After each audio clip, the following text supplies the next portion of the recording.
Hey, what's going on YouTube? It's Reesy with my review of the 2010 Oscars, aka the Academy Awards last night on ABC. Let's start from the beginning, the way beginning.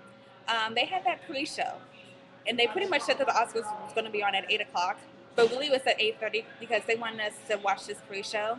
It had Sherry Shepherd from The View, Kathy Ireland, who was doing way too much, and some journalist guy from a magazine. Um, I really didn't care for it. I mean, I just thought, I've just watched an award show on E, so why do we need to watch another award show? Just like get to the damn Oscars. But the most awkward thing that came out of that was the commercial for Whoopi Goldberg's poise pads, whatever. Whoopi Goldberg, do you really want the whole American audience to know that you pee on yourself, and you have to dress up as Joan of Arc, the Statue of Liberty, and Cleopatra to tell us that? I mean, come on now. We talk about that on The View all the time. Ain't nobody care. And I actually lost my appetite for that.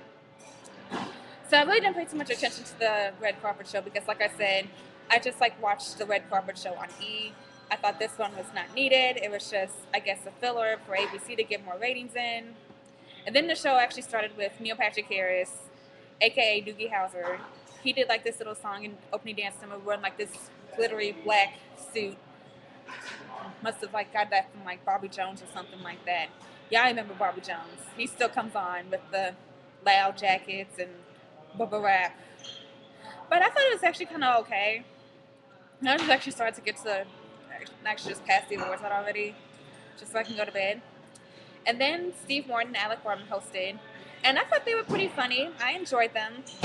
Somebody needs to line up George Clooney because he just seemed overly sensitive at the jokes that they were doing. But that's just my thing. Let's get to the awards since I'm pretty much getting rid of one at a time. The guy from *Inglourious Basterds* won Best Supporting Actor. That was really good, but I also had a thing when they normally do Best Supporting Actor, I thought they were going to do Best Supporting Actress. Already calling out Monique's name, but it's waited till they dragged that on to towards the end of the show. I don't know why. They could have just done the boring awards, the cinematography and the sound production mixture, and then save the most important stuff towards the end because that's all what we wanted to see. But Monique won. I'm so happy for her. She really did a great job in Precious. I'm used to Monique from watching the Monique show, and then when she had her own radio show, and then she was in the Queens of Comedy, Soul Plane.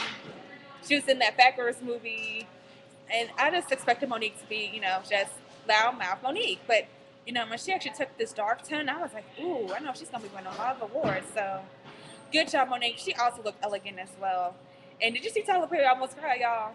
And then the other thing that got me was that look that Samuel L. Jackson made. What the F was that, Samuel? Really?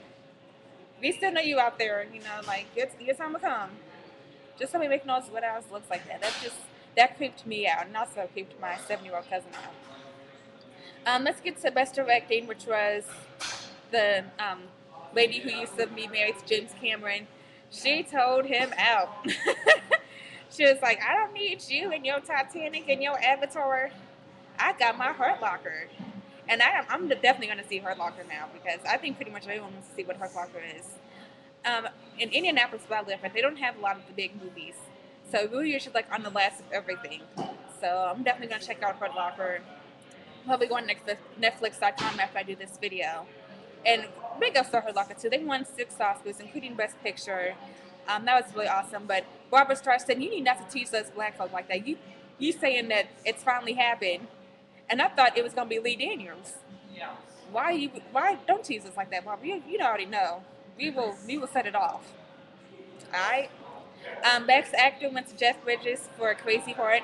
Another movie that I haven't seen, but I really want to see it bad because all my friends on Facebook, Twitter, and on Skype are saying that movie is the ish. So I'm definitely gonna go see that on DVD. A lot of movies that I'm going to see on DVD as well. Sandra Bullock won for The Blind Side. And I think it's really nice that Blind Side's getting all this recognition. But for me personally, I would have loved to see Blind Side include the young man that played Michael Oyer. He hasn't gotten much, respect. Michael Oyer even hasn't got much respect. It's the lady that Sandra Bullock played. So I hope to see a lot more of him next movie season. Um, so congratulations to Sandra. Again, I want to know who the crazy white person was coming up on stage interrupting that dude that won for that African movie. She straight up Kanye'd him. I'm like, who is this shit coming up on stage?